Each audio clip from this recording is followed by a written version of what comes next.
Ahora que hablamos de lo que significa un éxito evolutivo, ¿esta era unes reflexiones finales? Sí, bueno, aquestes transparències us l'he ficat perquè sempre tenim la idea, la sensació de que l'èxit evolutiu és crear estructures i organismes cada vegada més complexes, no? Perquè els organismes tendeixen a explorar nous hàbitats. Com ha dit molt bé la Michelle abans, la degradació de l'hàbitat és una de les causes més importants d'extinció, no? I llavors, clar, una forma d'anar a un altre hàbitat és moure's. El moviment sempre representa un cost energètic molt important, i les espècies tenen que menjar molt per poder moure's i anar un cantó cap a l'altre, no? Però sorprenentment, els oceans, els organismes que han tingut més èxit amb el temps, amb el sentit de que han sobreviscut més temps, no vol dir que hagin assolit tasques més complexes, sinó que realment són organismes que han sobreviscut durant molts i molts milions d'anys, són aquests que veieu aquí, que són els primers pluricelulars que van aparèixer als oceans fa més de 500 milions d'anys, com les esponges que veieu aquí. Les esponges no han canviat gaire des de fa 500 milions d'anys. I per què? Perquè han estat senzills, lo suficient senzills com per adaptar-se molt bé a qualsevol canvi que hagi passat. Són omnívors, mengen tota la matèria en suspensió que hi ha i a sobre retornen al medi nutrients orgànics que a sobre aprofiten els microorganismes. I un èxit molt bonic, evolutiu, que us he ficat aquí, a l'esquerra teniu les grans esponges antàrtiques que fabriquen autèntiques quantitats d'espícules. Per què ho fabriquen? Perquè un dels aliments més importants per a aquestes esponges són les algues diatomees que tenen sílice. I per evitar que tot el sistema aqüífer de circulació de l'esponja es col·lapsi, perquè n'hi ha milions i milions d'aquestes microalgues, transformen el sílice en espícula. I arriben a fabricar tanta i tanta espícula que, fixeu-vos, els hi sobra. És com si a nosaltres mengéssim tanta calç que ens sortissin els ossos del cos. Òbviament la palmaríem, però no és així. A l'Antàrtida, durant milions i milions d'anys, aquests animals s'han permès fabricar alguna cosa inútil, totalment, però que d'alguna manera els hi permet també sobreviure sense cap mena de problema, perquè temperatures baixes també demanda més baixa. Però fixeu-vos a la dreta, hi ha una esponja que va ser la més llesta de la classe. Aquesta esponja l'únic que va fer va dir, en vez de tot el que fan les altres, de fabricar moltes feixos d'espícules, agafo aquestes espícules, les empaqueto en forma d'una tixa i me'n vaig cap amunt. I mireu, l'esponja que teniu aquí a la dreta, que porta per nom Stylocordia chupa-chups, porta aquest nom, aquesta espècie no fa falta ser molt gran, no fa falta tenir grans variacions, sinó que ha sabut aprofitar el que les altres aparentment no els ha fet falta aprofitar.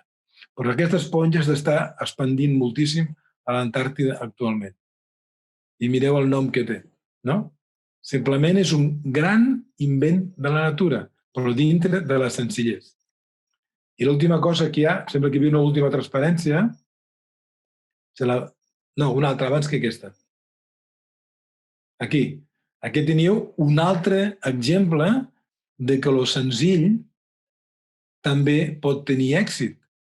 L'èxit evolutiu és colonitzar nous hàbitats, l'èxit evolutiu és crear estructures més diverses, més competitives, però fixeu-vos, el que teniu a l'esquerra són uns fondos, si veieu a la marca, empremtes fòssils de meduses. Meduses que són quasi idèntiques a les que tenim avui en dia. Com pot ser que un organisme tan senzill com la medusa hagi sobreviscut milions i milions d'anys? I és simplement perquè a vegades el ser simple permet una gran adaptabilitat a canvis molt diferents. Com més elements introduïm a la complexitat del nostre organisme, sí que es permeten anar a altres hàbitats, però ens limiten les capacitats d'adaptació. I aquest és un dels exemples de que també la senzillesa és un èxit evolutiu.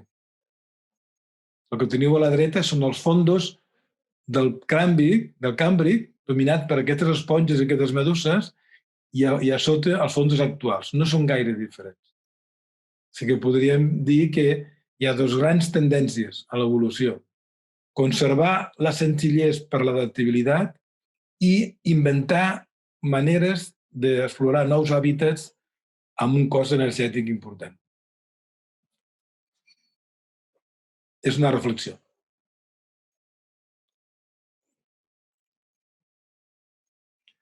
Mireille, ¿tú hablas? Ahora le paso a Michelle, si quieres. Michelle, no sé si quieres tú comentar esta pequeña reflexión final sobre qué es un éxito en evolución y también ¿es el ser humano un ejemplo de éxito? No sé si nos puedes acompañar un poco en esta reflexión. Efectivamente, pues como lo ha comentado Josep, hay muchísimos seres que son muy sencillos, que han podido sobrevivir millones de años e incluso han sobrevivido muchísimos cambios. Entonces, viendo estos ejemplos, hay que pensar qué representa un éxito evolucionario, porque muchas veces el ser humano está presentado como un éxito, pero y eso porque ha podido sobrevivir muy bien y reproducirse mucho, pero hay que pensar cómo puede adaptarse en el futuro también. Y una reflexión más es que no solo se puede pensar en una especie única cuando estamos pensando en el éxito evolucionario. Como lo habéis visto, todos formamos partes de redes tróficas y todos somos dependientes de otros seres vivos. Así que un ser puede ser exitoso en un cierto ambiente según si las especies en cuantos depende también son exitosas, pero en sí solo no puede sobrevivir si, por ejemplo, las especies que come no lo son. Y entonces también hay que pensar cómo el ser humano puede seguir siendo exitoso si no, o sí puede ser exitoso si está afectando a las demás especies como lo está haciendo actualmente. Y tenemos que pensar cómo podemos afectar menos a las demás especies para quizá continuar a ser exitosos.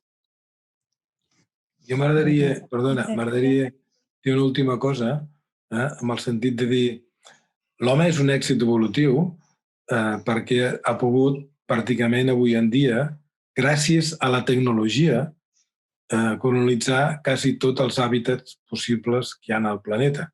No? Però, clar, aquest èxit és a canvi d'un elevat cost energètic. I aquest cost energètic vol dir sobreexplotació, com deia molt bé la Michelle, de la resta del planeta. Aquest èxit està confonent a molta gent pensant que la tecnologia ens permetrà viure en aquest planeta quasi sols, només amb unes quantes espècies que tenim per l'agricultura o per la ramaderia. Però això és un error. Com deia molt bé la Michelle, l'única manera de que una espècie sigui realment exitosa és si amb les que conviu també segueixen allí i l'ajuden realment a sobreviure. Els exemples que heu donat vosaltres, i això per a mi és molt important, aquests exemples heu tingut en compte la simbiosis i la col·laboració entre espècies, aquest és l'èxit evolutiu, la col·laboració entre les diferents espècies. Una espècie que s'aïlla de la resta, per molta tecnologia que tingui, aquesta tecnologia pot ser, com aquesta imatge que teniu aquí, el precipici.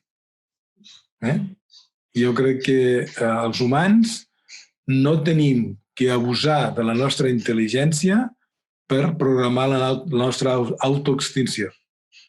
Sí, la natura ara ens està donant una senyal molt clara. És un missatge... Disculpa, Josep Maria. Sí. No, simplement això. Diguem-li, sense l'evolució global de tot el planeta, els humans, per molts invents que facin, no tenim futur. Doncs sembla una reflexió molt interessant per tancar aquesta xerrada, fer-nos pensar ja no només en formes de vida, sinó fem el salt, pensem en termes d'ecosistemes i moltíssimes gràcies tant a la Michelle com al Josep Maria per haver dinamitzat aquesta activitat a nivell conceptual, però l'agraïment fort i gran ve pels dos instituts que heu aportat moltíssim en aquesta discussió i jo tinc bastant clar que si en algun moment necessitem una mica d'ajuda als nostres biòlegs evolutius ja sabem a qui contactar perquè creativitat no us en falta. I talent tampoc. Així que nosaltres ben contents. María, no sé si volías explicar... Sí, como último, como hemos estado hablando de que una especie única y aislada no tiene sentido, lo que tenemos que buscar es esta colaboración y cómo todas conviven en un mismo ecosistema. Eso es el siguiente reto que os proponemos a vosotros. Os haremos llegar las 6 propuestas de especies que han salido en esta sesión para que vosotros hagáis el último ejercicio de intentar ponerlas todas juntas en un ecosistema compartido. ¿Cuál sería la red trófica entre ellas? ¿Quién se comería a quién? ¿Cuál sería el hábitat de cada una? ¿Y qué pasaría si todas estas especies se juntaran en un ecosistema? ¿El ecosistema colapsaría o el ecosistema seguiría evolucionando? De esta manera nos damos cuenta también de que quizás falta algo en ese ecosistema, que si hemos hecho muchos depredadores, igual faltan de otros niveles, o al contrario, si no lo hubiera, pues a las especies de la capa más baja no dejarían de reproducirse sin freno. Así que esto será el siguiente propuesta que os haremos llegar a vosotros y queremos que desarrolléis esta idea hasta final de mes y el 30 de noviembre, cuando lo hayamos recogido, lo publicaremos también en la web. Y os haremos llegar también una pequeña encuesta online para ver qué os ha parecido esta actividad y esperemos que os haya gustado. No sé si yo por aquí me despido. Un detallito solamente. Me han encantado los dos institutos, faltaría más, ¿no? Pero solamente recordaros que yo fui alumno de Claret. Y me siento muy contento de que realmente estéis aquí. Un abrazo a todos. Muchísimas gracias a todos. Nos hubiese encantado compartirlo presencialmente, pero creo que hemos superado esta barrera virtual. Sí. Esperamos que la actividad haya sido interesante y que os haya aportado pues ya no solamente la parte de un contenido más bien científico, sino que os haya invitado a pensar y no solamente, ya os digo, en términos científicos, sino sobre el mundo que nos rodea. Pues yo creo que con esto lo podemos dejar por hoy. Muchas gracias a todos y nos vemos, seguimos en contacto. Adiós. Gracias.